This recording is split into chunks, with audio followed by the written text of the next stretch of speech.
નમસ્તે બાળ મિત્રો. ધોરણ 3 વિષય ગણિત ગમ્મત. ગણિત ગમ્મતનું પ્રકરણ 3 આપો અને લો આપણે જોતા હતા વિદ્યાર્થી મિત્રો.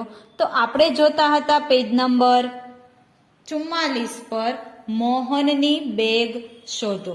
વિદ્યાર્થી મિત્રો, આપણે દાખલા નંબર 7 સુધી ગણતરી કરી અને મોહનની બેગ આપણે શોધતા હતા. તો ચાલો હવે આગળ વધીએ અને આપણે મોહનની બેગ શોધીએ. તો દાખલા નંબર 8 થી આપણે આગળ વધીએ. 0 વત્તા 0 એટલે 0, 1 વત્તા 8, 8 ને 1 9, 3 વત્તા 2, અહીંયા 3 છે ને અહીંયા 2 છે, 3 માં 2 ઉમેરવાના, 3 ને 2 5. તો જવાબ શું આવ્યો વિદ્યાર્થી મિત્રો આપણો? 590. તો અહીંયા 790 થી 590 સુધી જવાનું. ત્યાર પછી જોઈએ બાળ મિત્રો આપણે દાખલા નંબર 9.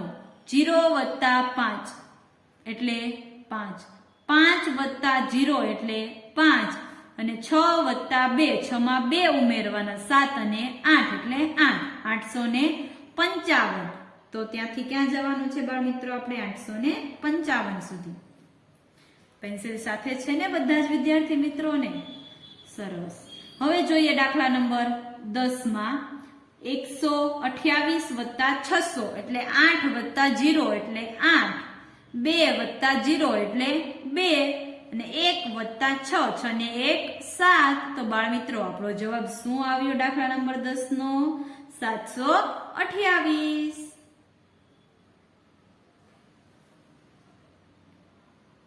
ત્યાર પછી જોઈએ 150 વત્તા 69 આપેલા છે. તો 9 વત્તા 0 એટલે 9, 6 વત્તા 5, 6 ને 5 11, 11 નો એકડો અને આ એકની ઉપર એક વધી આવશે, 1 ને 1 2. તો બાળ મિત્રો આપણો જવાબ શું આવ્યો? 219. ત્યાર પછી જોઈએ આપણે દાખલા નંબર 12. 3 વત્તા 6, 6 ને 3 9, 9 વત્તા 7, 9 માં કેટલા ઉમેરવાના છે વિદ્યાર્થી મિત્રો? 7 ઉમેરવાના છે. 10, 11, 12, 13, 14, 15 અને 16. 9 માં 7 ઉમેરીએ તો કેટલા આવે? 16. 16 નો છગડો અને વધી 1. 4 વત્તા 3 7, 7 વત્તા 1 એટલે 8. તો વિદ્યાર્થી મિત્રો આપણો જવાબ કેટલો આવ્યો? 86. તો જુઓ, તો આપણે મોહનની બેગ સુધી આવી ગયા ને વિદ્યાર્થી મિત્રો? સરસ. કેટલું સરળ છે મોહનની બેગ સુધી પહોંચવાનું. સરવાળો કરતો જવાનો, એરો દોરતો જવાનો એટલે મોહનની બેગ આપણને મળી જાય. મોહનની બેગ શોધો અને તમારો જવાબ ચકાસો. ઉપરના ખાનાઓમાં લખેલી સંખ્યાઓ કે જેવો જવાબ છે એની નીચે લીટી દોરો. તો જે આપણે જવાબ છે એની નીચે લીટી દોરતા ગયા અને મોહનની બેગ સુધી પહોંચી ગયા વિદ્યાર્થી મિત્રો. સરસ. ચાલો હવે આપણે જોઈએ પેજ નંબર 45 ઉપર. કાર્ડની રમત આપેલી છે. શું આપેલું છે બાળ મિત્રો આપણને? કાર્ડની રમત એટલે કે જુદા જુદા કાર્ડ છે એમની રમત આપેલી છે. ચાલો તમારે બધાને પણ કાર્ડની રમત રમવી છે ને વિદ્યાર્થી મિત્રો? સરસ. તો ચાલો આપણે બધા જ સાથે મળી અને બંસરી અને ગોપોની સાથે કાર્ડની રમત રમીએ. એક દિવસે બંસરી અને ગોપુ રમતા હતા. બંસરીએ સંખ્યા લખેલા 3 કાર્ડ ગોપુને આપ્યા. તેણે તે કાર્ડને 2 રીતે ગોઠવ્યા. જો એક દિવસ છે બંસરી અને ગોપુ બે મિત્રો છે એ રમતા હતા. બંસરીએ શું કર્યું તો કે 3 કાર્ડ લીધા જેમાં જુદી જુદી સંખ્યા લખેલી હતી અને એ કાર્ડ છે કોને આપ્યા તો કે તેના મિત્ર ગોપુને આપ્યા. ગોપુએ શું કર્યું તો કે તે કાર્ડ છે એને 2 રીતે ગોઠવ્યા. તમે આ 2 રીતો સિવાય બીજી રીતે કાર્ડ ગોઠવી શકશો? શું કે છે કે તમે આ 2 રીતો, તો જુઓ અહીંયા આપણને 2 રીતો આપેલી છે. 3 કાર્ડ કયા હતા તો કે એકમાં 150 લખેલું હતું, એકમાં 120 લખેલા હતા અને એકમાં 30 લખેલા. એટલે 150 આ એને છે એ બાદબાકીની નિશાની છે. 150 માંથી 120 બાદ કરીએ તો કેટલા મળે? 30 મળે. અને 150 માંથી 30 બાદ કરીએ તો 20 મળે. તો વિદ્યાર્થી મિત્રો આપણે 3 કાર્ડ હોય તો આવી રીતે આ 2 રીતે આપણે કાર્ડ ગોઠવી શકીએ ને. સરસ. બંસરીએ તેમને આ રીતે ગોઠવી 130 પ્લસ 20 એટલે 150 અને 30 પ્લસ 120 એટલે 150. શું આ રસપ્રદ નથી? આપણને પૂછે છે કે શું આ કાર્ડ ગોઠવવાની રમત છે એ રસપ્રદ નથી? રસપ્રદ છે. એમાં સરવાળો અને બાદબાકીની નિશાની મૂકી અને આપણે જુદી જુદી રીતે સંખ્યાને આડાઅવળી એટલે કે કાર્ડને આડાઅવળા ગોઠવી અને રમત રમી શકીએ છીએ. જો અહીં આપણે હવે રમત રમવાની છે.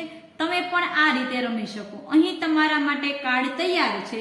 જોડકા ગોઠવો, કાર્ડ સાચા ખાનાઓમાં મૂકો. જો પહેલું આપેલું છે અને આપણને એવું કીધું છે કે તમે પણ આ રીતે રમત રમી શકો છો. અહીં છે તમારા માટે કાર્ડ તૈયાર છે. તમે જોડકા ગોઠવો અને કાર્ડ છે એને સાચા ખાનાઓમાં મૂકો. તો જો પહેલામાં આપણને રમત આપેલી છે તો એમાં આપણને 3 સંખ્યા લખેલા જુદા જુદા 3 કાર્ડ છે. પહેલામાં 50 લખેલા છે, બીજામાં 70 લખેલા છે અને ત્રીજામાં 20 લખેલા છે.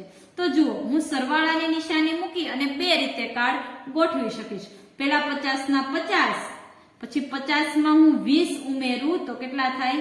70 થાય. તો પહેલા 50 વાળું કાર્ડ, પછી સરવાળાની નિશાની અને એમાં 20 ઉમેરી એટલે 70. પછી આ 2 ઉપરની સંખ્યા હતી એને શું કરવાનું? આડાઅવળી કરી નાખવાની. એટલે કે 20 પહેલા લઈ લેવાના અને 50 પછી જવા દેવાના. ખ્યાલ આવી ગયો વિદ્યાર્થી મિત્રો? સરવાળાની રીતમાં કઈ રીતે કાર્ડ ગોઠવવાના એ.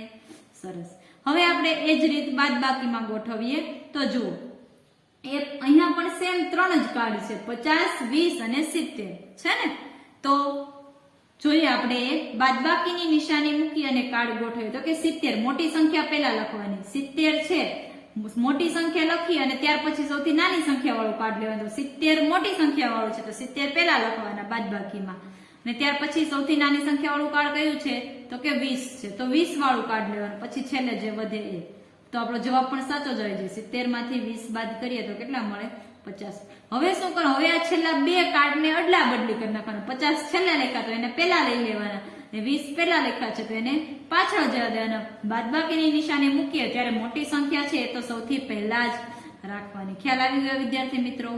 સરસ. તો જો અહીં આપણને બીજા 3 કાર્ડ પણ આપેલા છે તો એને આપણે એ જ રીતે ગોઠવીએ. તો જુઓ તો એમાં આપણને 3 કાર્ડ આપેલા. કઈ કઈ સંખ્યા લખેલી છે? તો કે પહેલા કાર્ડમાં 30, બીજામાં 42 અને ત્રીજામાં 12 લખેલા છે. દેખાય છે વિદ્યાર્થી મિત્રો? સરસ. તો એમાં માટે સરવાળાની નિશાની કરવાની છે. તો શું કરવાનું? સરવાળાની નિશાની માટે સૌથી મોટું કાર્ડ હોય ને એને બરાબરની બાજુમાં એટલે કે છેલ્લે જવાબ તરીકે રાખવાનું.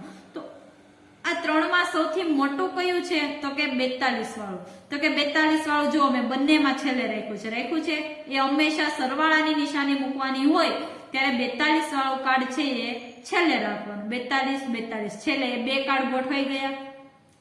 હવે કઈ આવી આપણી પાસે? તો કે 30 નંબર અને 12, 30 સંખ્યા લખેલું અને 12 લખેલું છે એ કાર્ડ બચ્યા આપણી પાસે. તો પેલા શું કરવાનું? તો કે 2 કાર્ડ ને એમને લખી દેવાના 30 અને 12, 30 વત્તા 12. હવે શું કરવાનું? તો કે 12 આપણે અહીંયા બીજી વાર લખ્યા છે તો આ બીજી વાર લખીએ એમાં પહેલા લઈ લેવાના. 30 પહેલી વાર છે તો એને બીજી વારમાં લખી નાખવાનું. ખાલી આ સરવાળાની નિશાની વખતે આ પહેલો અને બીજો જે કાર્ડ હોય એને જ અદલા બદલી કરવાની. મોટી સંખ્યા વાળું કાર્ડ છે એને એમને એમ જ રહેવા દેવાનું. ખ્યાલ આવ્યો વિદ્યાર્થી મિત્રો? સરસ. જો હવે આપણે બાદબાકીની એ જ કાર્ડ છે એ જ સંખ્યા છે આપણી પાસે પણ આપણે સરવાળાની જગ્યાએ બાદબાકીની નિશાની મૂકી અને કાર્ડને ગોઠવીએ. તો મિત્રો બાદબાકીની નિશાની મૂકી અને કાર્ડને જ્યારે ગોઠવવાના હોય ત્યારે શું કરવાનું? તો કે સૌથી મોટી સંખ્યા વાળું જે કાર્ડ છે ને એને પહેલા ખાનામાં લખવાનું. જો મેં લખેલું છે અહીંયા પણ 42 અને અહીં પણ 42 લખેલા છે વિદ્યાર્થી મિત્રો. હવે એ કાર્ડને આપણે ક્યાંય ફેરવવાનું નથી. હવે આપણી પાસે બીજા 2 કાર્ડ વધ્યા છે 30 અને 12. તો પહેલા લખી નાખવાના પહેલી વારમાં 30 અને 12. પછી એ 2 કાર્ડને અદલા બદલી કરી નાખવાની. 12 છેલ્લે લખ્યા છે તો એને બીજામાં લઈ લેવાના. 30 પહેલા લખ્યા છે તો એને છેલ્લે લઈ લેવાના. ખ્યાલ આવી ગયો વિદ્યાર્થી મિત્રો કઈ રીતે કરવાનું છે? મોટી સંખ્યા વાળું કાર્ડ છે ને એને ક્યાંય અદલા બદલી કરવાની આવે જ નહીં. સરવાળાની રીત હોય તો પણ મોટી સંખ્યા વાળું કાર્ડ છેલ્લે રાખવાનું. પછી બાકીના 2 કાર્ડ હોય એની અદલા બદલી કરવાની. અને બાદબાકીની જ્યારે નિશાની વાળું હોય ત્યારે શું કરવાનું? તો કે ત્યારે પણ એમ જ કરવાનું. પણ ત્યારે મોટી સંખ્યા વાળું કાર્ડ છે સરવાળાની નિશાનીમાં છેલ્લે હતું તો બાદબાકીની નિશાનીમાં ક્યાં લઈ લેવાનું? એને પહેલા લઈ લેવાનું, કારણ કે મોટી સંખ્યામાંથી જ હંમેશા નાની સંખ્યા બાદ થાય. નાની સંખ્યામાંથી મોટી સંખ્યા વિદ્યાર્થી મિત્રો ક્યારેય પણ બાદ થઈ શકે નહીં. એટલા માટે બાદબાકીની નિશાની વાળી જ્યારે આપણે રમત રમવી હોય ત્યારે મોટી સંખ્યા વાળું કાર્ડ છે હંમેશા ક્યાં રાખવાનું? પહેલા રાખવાનું. ખ્યાલ આવી ગયો? ત્યાર પછી બાકીના જે બે કાર્ડ વધે એની શું કરવાની? આપણે અદલા બદલી કરવાની. તો વિદ્યાર્થી મિત્રો, તમને પણ આ કાર્ડની અદલા બદલી કરી અને કાર્ડ ગોઠવવાની રમત રમવાની મજા આવે ને? સરસ. તો ચાલો એ છે કોષખાના છે એ પૂરા કરી દો, અંક લખી અને એ કાર્ડ વાળા ખાના છે એ પૂર્ણ કરી દો વિદ્યાર્થી મિત્રો.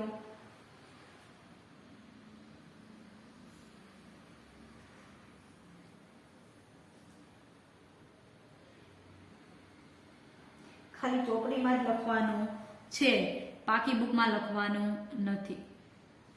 આ છે ખાલી ચોપડીમાં જ લખવાનું છે, પાકી બુકમાં લખવાનું નથી. સરસ. ચાલો દરેક વિદ્યાર્થી મિત્રોને લખાઈ ગયું હશે. તો વિદ્યાર્થી મિત્રો, આજનો આપણો લેક્ચર અહીં પૂર્ણ થાય છે અને સાથે સાથે આપણું પ્રકરણ 3 છે આપો અને લો એ પણ અહીં પૂર્ણ થાય છે. તો મારા ખ્યાલથી મને વિશ્વાસ છે કે તમને બધાને મૌખિક રીતે અને ગણતરી કરી અને સરવાળાના દાખલા આવડી ગયા હશે. ખ્યાલ આવી ગયો વિદ્યાર્થી મિત્રો? તો સાથે સાથે આપણો લેક્ચર અને પ્રકરણ 3 છે એ પણ પૂર્ણ થાય છે. મેં તમને પ્રકરણ 3માં પાકી બુકમાં જેટલું લખવાનું કીધું હતું એ પૂર્ણ હોવું જોઈએ. ખ્યાલ આવી ગયો વિદ્યાર્થી મિત્રો? હવે પછી નેક્સ્ટ ટાઈમ આપણે નવા લેક્ચરમાં નવા પ્રકરણથી શરૂઆત કરીશું.